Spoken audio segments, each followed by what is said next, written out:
All right, so the next thing we're going to do is create the floor material.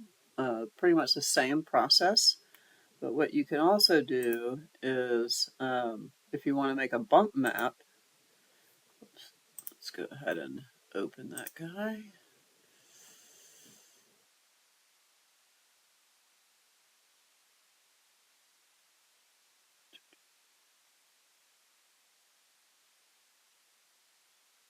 You can go in and go to image mode and just bump it to grayscale and discard the color information. And then image adjustment, do some brightness contrast. So maybe brighten it up a little bit and then contrast it so it gets darker, right? Has more, a little bit more, so it'll give it a texture, right? And click OK and do File, Save a Copy.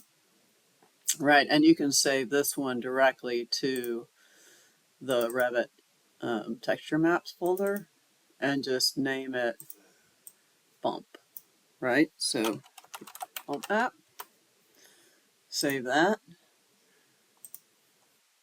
and then close this guy down, and then open up your materials again, and we'll go to the floor and go to the appearance and click on the no image selected, and then pick on the flow text color and open that up.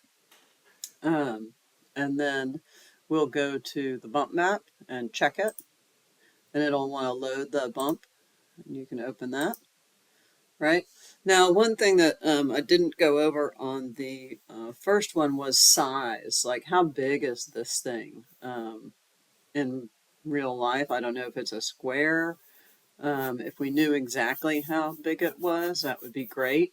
But by default, Revit puts them in, I think, at a very small size. So if you click on this image, right, it puts it in at 1 foot by 1 foot, which may be fine. But if you need to make it larger or to scale it to a certain size, this is where you do it right here. So if I wanted this to be 2 foot by 2 foot, I could say this is 2 foot, and it will automatically update it because it's locked. Or you could unlock this and make it any size that you wanted. If I wanted to make it 2 foot by 2 foot, I could say, great, I'm done. But then you need to make sure that the bump map is also set to that 2 foot size as well, right? So if you do that, click done and click OK. Oh, and let's go to the graphics here. Make sure that render appearance is checked. This is just what it's going to do when it's shaded in the viewport. And then we'll put a surface pattern on that. This is a carpet, so maybe we'll put this, I think there's a light sand on there, right? Click OK and click OK. Oh, let's rename it. Rename it floor. Let's leave the floor on there and call it flow text. Right, and then maybe put the ceiling back on this one. So I'll rename so we know it's a ceiling.